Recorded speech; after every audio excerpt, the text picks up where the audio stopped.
I'm turning my cat into an PS1 Style Character.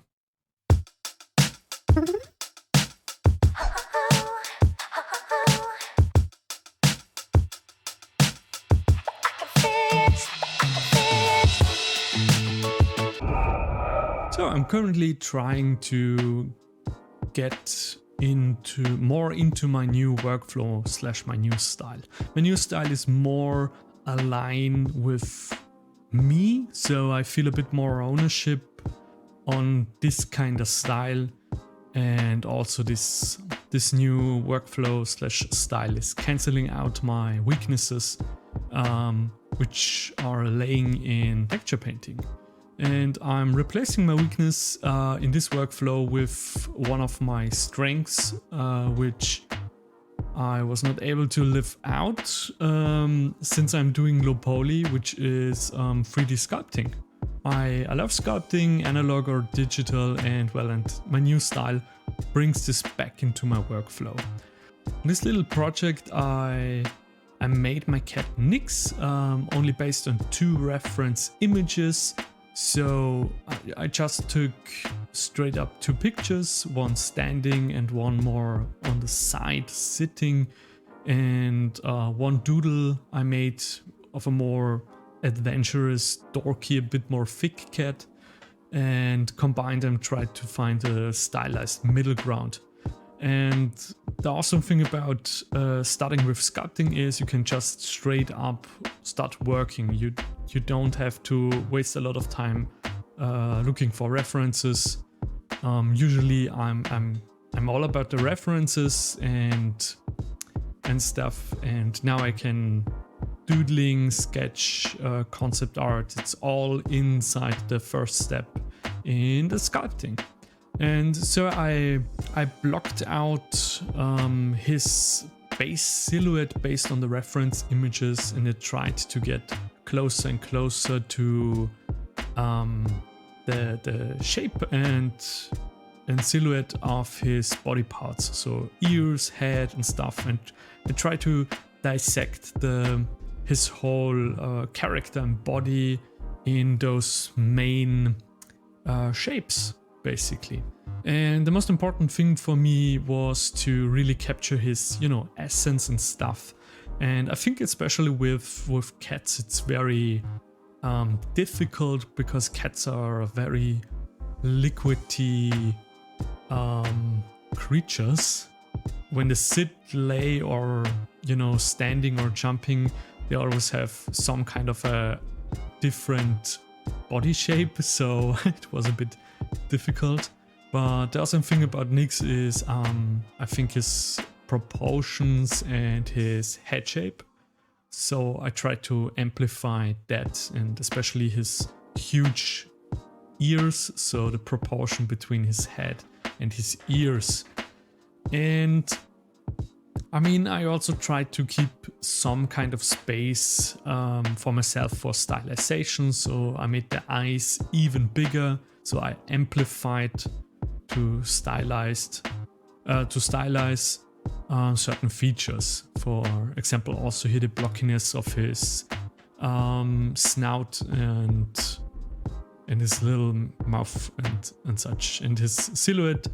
I have to be honest, I walked back and forth between him laying on the couch and the PC to compare him with the model. And for the sculpting and also for drawing, for example, I like to keep it very blocky, straight and rough with the shapes. I kind of like the analog look. And it was very difficult for me to not waste too much time on details, because along the way I would, lose a lot of details and information, and it's more about the overall shape and shadows and silhouette and stuff. So that's a hard thing for me to stay on topic. Well. And yeah, cat anatomy is super weird if you think about it, also with the tiny toe bean hands and stuff. And so There's a lot of space to stylize, a lot of space for mistakes that still contain the essence of him. Well, in the next step, I started blocking out with very low poly shapes. Basically, I traced the individual body parts, so the limbs, the main body, just like I would do on a regular PS1 style character. So instead of the 2D reference, which I need multiple sides and perspectives of, I have this one 3D look onto the character. So there are a lot of benefits. And also I said I'm terrible in drawing. So if you're in painting, and I'm way better and I make way more progress with three-dimensional stuff. My brain doesn't work in 2D. I only can think in 3D. So painting and drawing is a bit painful process for me, and I get very fast, very frustrated. In the next part, I was, UV unwrapping the low poly version of Nyx, of my cat. And, I spread it out and I tried to align the pixelation on a pixel grid. And after that, we coming to the biggest benefit of this kind of workflow, the detail baking. So I can take all the little nitty-gritty shadow areas, the highlights and shadows of the sculpt, and I can bake it into the texture after UV unwrapping.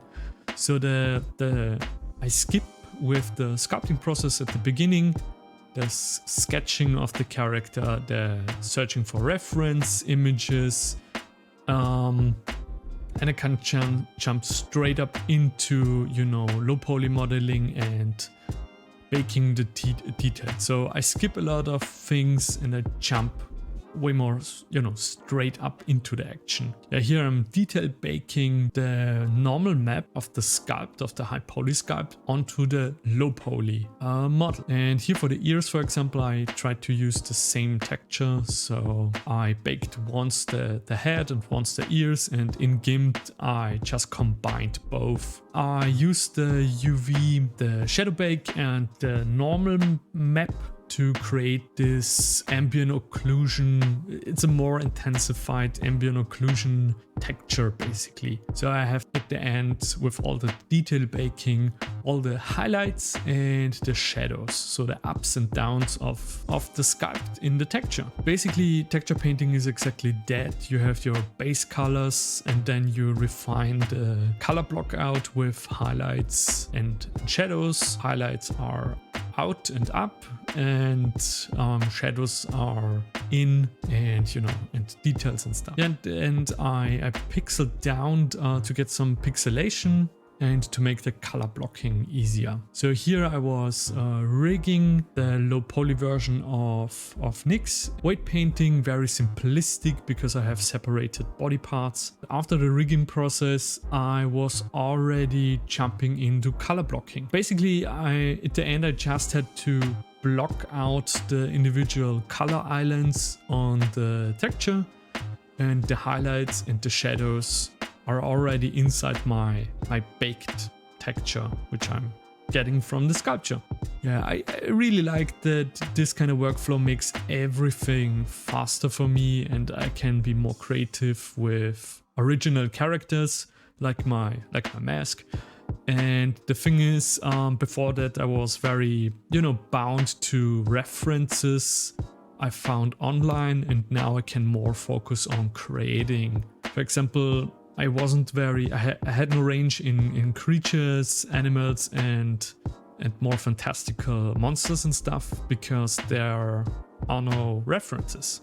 And now I need no reference because I'm just sculpting, and I can on the fly come up with stuff. I guess you see in the future more original character designs of me in this style, because this is now my new privilege, I guess.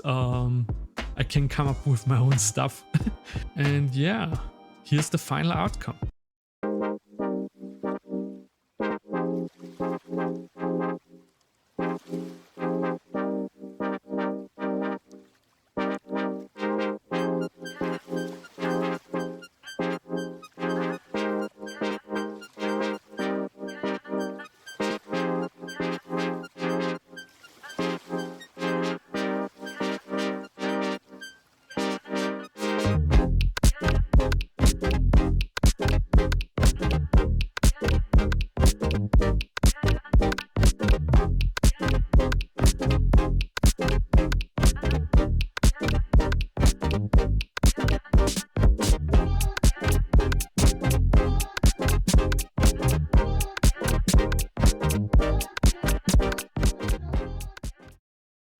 well, I think the outcome is amazing. I'm very happy with my new workflow.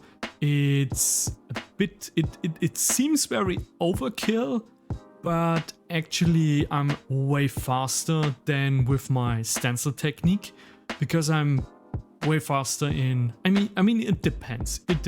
I mean, for example, a radio, or you know, some kind of item or something, I would still prefer the stencil technique and using straight up the reference and stuff for texturing and so on. But for characters and the character workflow, I love this, and I'm not bound to any references. I can be more creative. I can come up with my own designs on monsters, creatures. I can get a bit more, you know, stylized with my stuff, and I kind of liked it. I liked that analog sculpting feeling inside my textures. Yeah, well, I hope you got something out of this video. The character model and the 3D sculpt of my cat is available on my Patreon. And if you have any questions, let me know in the comments below. You will in the future see more of this workflow, and then we'll dive deeper into it. And by then I will also have way more experience with this kind of workflow. And yeah, there are still things to figure out this way. If you want to see more videos like this, consider subscribing, and well, now watch one of those videos.